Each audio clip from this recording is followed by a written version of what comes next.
Make sure you get enough sleep. Self-discipline, just in case you are not aware, eats up a lot of your personal focus and willpower. According to researchers, it turns out that we only have a certain amount of willpower available to us every single day. It's not like we have this unlimited reservoir of willpower that we just need to tap. That doesn't exist. We're not wired that way. Instead, imagine yourself having a certain number of coins every single day. Anything that requires attention, analysis, focus, or any kind of critical or deep thinking burns quite a bit of willpower. The same applies to any kind of activity that requires patience. It is no surprise that a lot of people who have serious self-control issues run out of willpower before the day is out. In fact, a lot of them don't start out with much willpower at all. Even fairly mid-level challenges are enough to deplete their willpower. So, what happens to them? Well, they're unable to resist temptation for the rest of the day. They basically just go back to their old patterns of trying to seek a shortcut or just basically procrastinating and putting things off. They don't build self-control and self-discipline. They don't have the foundation for it. How can they? They've completely run out of willpower. Well, it turns out that this fixed amount of willpower that we start out with can be increased based on how much we sleep the night before. Sleep is crucial to replenishing your willpower. If you notice that you don't have much willpower to begin with, try getting a full 8 hours worth of sleep. Please pay attention to what I just said. I'm not just talking about the duration of your sleep. It's crucial for you to get 8 full hours of shut-eye. That's important.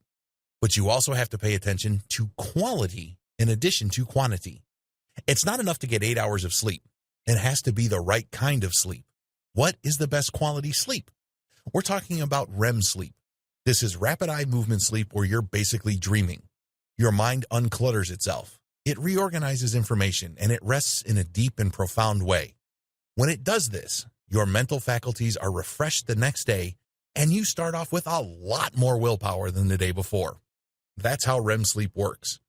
You have to burn the candle from both ends when it comes to sleep.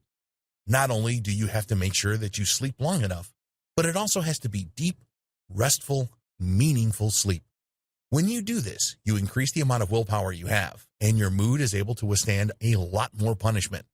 You are able to focus for much longer, exercise better judgment, and improve your choices overall. These conclusions were inferred from a study published in October 2011 in the Academy of Management Journal. 2 groups were studied in terms of sleep deprivation, and the study highlights the fact that those study participants who had less sleep had showed signs of decreased self-control. They also tended to be more hostile. Step-by-step guide to increasing your sleep quality and quantity. Step number 1, keep a regular sleep schedule. Make sure that regardless of whatever else is going on in your life, you stick to a fixed schedule for sleep. You owe yourself 8 hours every single night. Stick to that schedule. If you find yourself waking up in the middle of the night, stay in your bed. Resist the temptation to get up, grab a glass of water, or check your email. The moment you're exposed to light, chances are your sleep patterns will be disrupted and you're going to have a tough time going back to sleep. If you find yourself waking up in bed, stay in bed. Step number 2, make it a point to lay down and get up at the same time every single day. At first, it's going to be tough for you to stick to this schedule, but eventually you will get used to it. Step number 3, adopt a pre- and post-sleep ritual. Believe it or not, the things that you choose to do before and after you sleep play a big role in both duration and quality of your sleep. Be very careful as to what your rituals are. Don't drink coffee. Don't drink any kind of stimulants. Don't work out or engage in heavy exercise right before you go to sleep. Manage your time very carefully. Pay close attention to what you choose to do before and after your sleep. Take notes. Maybe there are certain activities that enable you to fall asleep faster and deeper. Do those. By the same token, be aware of the things that you're currently doing that cuts your sleep short or ensure that your sleep is very shallow. Ditch those and replace those with better habits. Step number 4, take control of your surroundings. A lot of people think that just because their bed is at a certain place in their home and it has a certain surrounding that basically they have nothing they can do about it. This is wrong. You have a lot of say in your surroundings before you sleep. You might want to remodel your bedroom. You might want to move furniture around. You might want to make small changes in lighting and acoustics as well as background sound. Don't think that just because your bed is located in a certain place that sleep is a take it or leave it proposition. Don't fall into that trap. Make sure that your surroundings are conducive to sleep.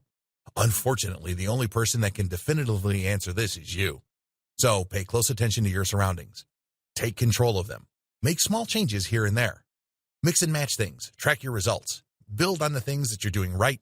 Identify the things that you're doing wrong and come up with variations. This can take quite a while, but the good news is you will be paid off handsomely in the form of longer and more rewarding sleep. Your self-control is on the line. You need as much willpower in the beginning of the day as possible.